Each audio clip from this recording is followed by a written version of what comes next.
Alright, what's going on, guys? Trev back again, here to bring you another video. This one's going to be doing a video giving my thoughts. It's going to be a Q&A. First one for this one is going to be, who do I think Negan will kill next?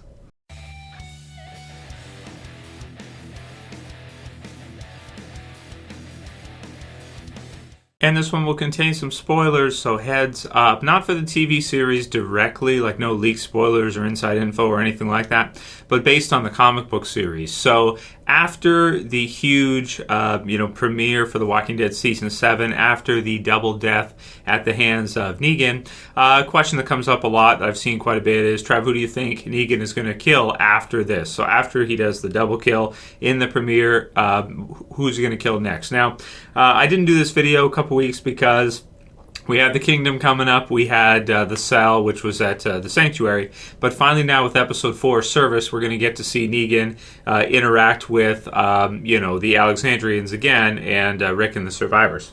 So it should be a great episode, extended episode, Episode 4. Can't wait for it. Question becomes, do I think that Negan is going to kill somebody in Episode 4?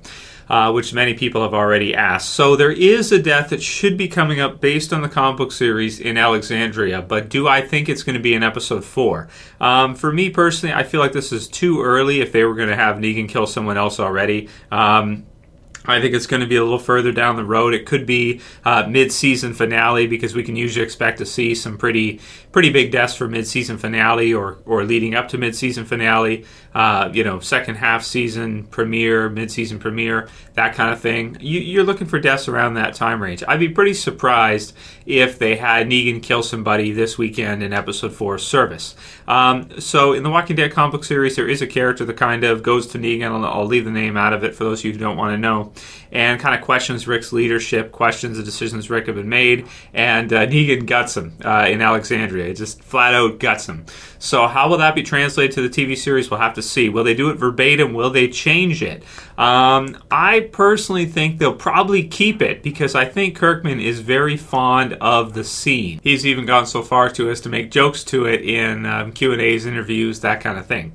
So as a result, I think he'll probably go with the same thing in the TV series. I don't think he'll change it. It would be interesting if they remixed it and they used a different character, but it seems like to me, with regards to Alexandrians anyway, they've mostly kept the deaths pretty much exactly the same from the comic book series translated into the TV series. So I'm expecting to see Negan kill that character. Those of you who know already know. Those of you who don't, you can look it up if you want to know, just to keep it kind of a little bit less spoilery.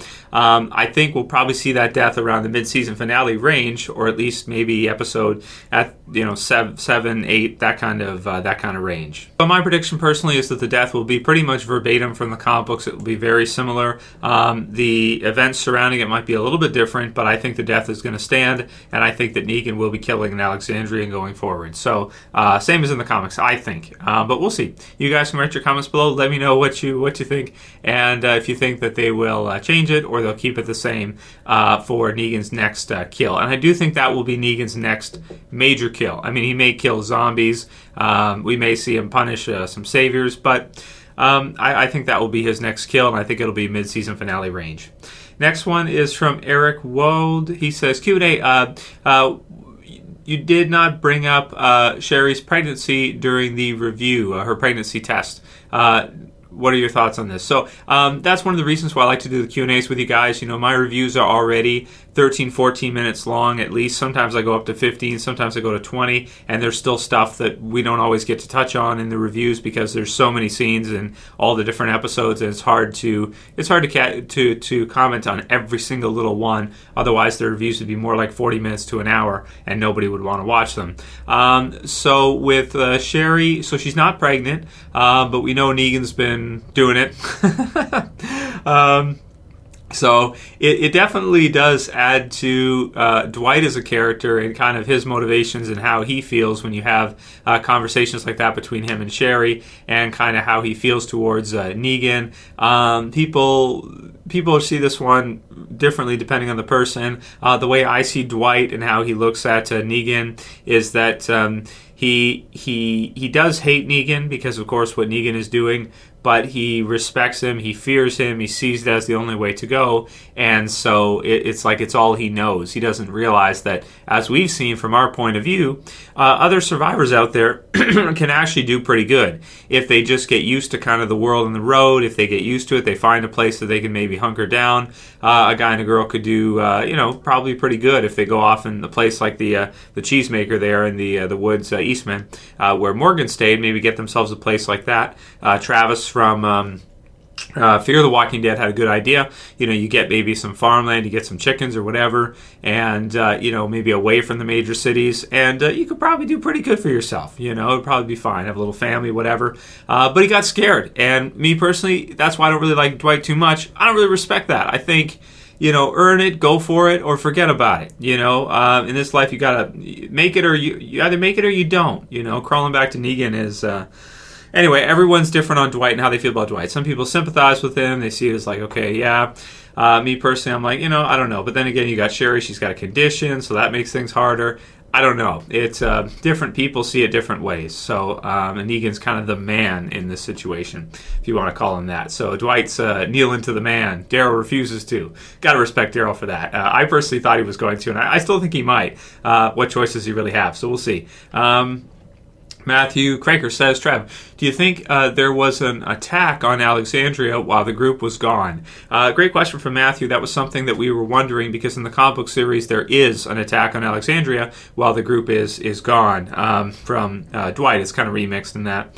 It's a little bit different than the TV series version, but I don't think so. I don't think we've seen any kind of attack on Alexandria while Rick and the group have been gone and Gabriel being there. It'd be cool to see a flashback if there was, but I think since we've seen all this other stuff happen, it'd be a little disorganized to put it in now. It'd just be weird to put it in episode 4 after we've seen different communities, after we've seen Rick's group, and it'd be a little weird to put that in now. So I'm thinking in terms of direction, style, and flow, they probably won't include that, any kind of attack on Alexandria while Rick and the others were gone with the Saviors. Next one's from Limes, Lemons, and Marijuana Soldiers. I love that name. Marijuana Soldiers says, the musical choices for this episode were absolute dog shit. And then Limes Lemon says, it was supposed to annoy the hell out of you. They wanted you to be in Daryl's position. And that's very true. And maybe I'll end with this one. They do. They want you to kind of feel, in terms of point of view, they want us to feel like we're in Rick's shoes in the premiere, and we're kneeling to Negan as well. We're surrendering to Negan as well. The viewer is surrendering.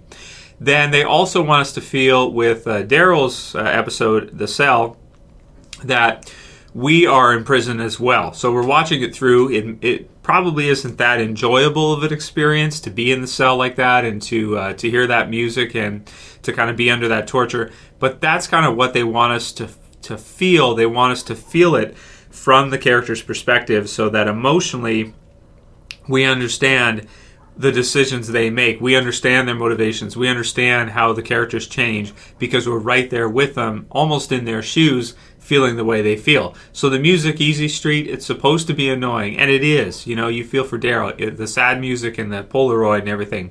They do a good job of making us feel for him, even if the episode by itself may not be that enjoyable, because we kind of feel a little bit like we're getting tortured by the music as well too. That's what they want, but definitely something to end on. This shows how diverse The Walking Dead is as a series. You have every season is so different. Like, people have been talking about this already. Maybe this is a topic for a whole video by itself. But the feel of this season is totally different from any prior season.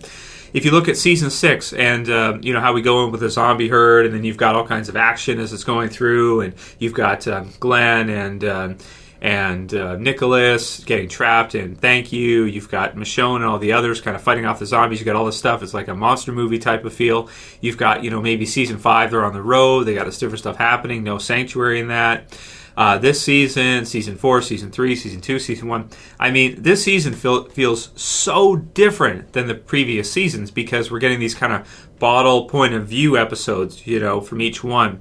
Rick surrendering, and the Kingdom with Morgan and Carol, and now the Sanctuary with Daryl. it's really different from what we're used to, and some people don't like it, and I get that. That's cool, but I would say don't worry, guys. It's probably not going to last forever. We're probably going to see some big things start to happen in episode 4 and shape up to a pretty good mid-season finale. But this is a start to a new kind of story arc for The Walking Dead, which is kind of the Negan era, I suppose. March to war before all-out war. So I personally think it's great stuff. Maybe episode to episode, it doesn't have that bang that maybe some of you guys are looking for. You don't get to see all the characters in one episode. But for 16-episode seasons, it makes sense. For building the story, it makes sense as well. And I'm still enjoying it, even though I would say, like, so far, if I compare it to maybe some of the other seasons, like Season 5 or Season 6, yeah, it's probably not as, like, episodes 2 and 3, I think I've made it so it's a new story. It's not a climactic type of story. It's not some kind of big thing that they're doing. It's a different type of season where they're leading up to something big as well. So write your comments below. Let me know what you guys think. Who's Negan going to kill next? What do you think about the feel of this new season, Season 7, compared to the other seasons? Because it's just so different from what we're used to. It's totally different, I think. And if you guys like this video, please don't forget, thumb it up below, guys. Tomorrow, got an Abraham character spotlight lined up for you guys, so heads up for that. Hope you guys will enjoy that. I put a lot of work into it. It's a pretty good video, so that's tomorrow. And if you're new and you want to subscribe, bottom left to subscribe to see that video, as well as new videos every day for The Walking Dead. It's Trev, and I'm saying peace. Later, guys. I'll see you soon. You better subscribe.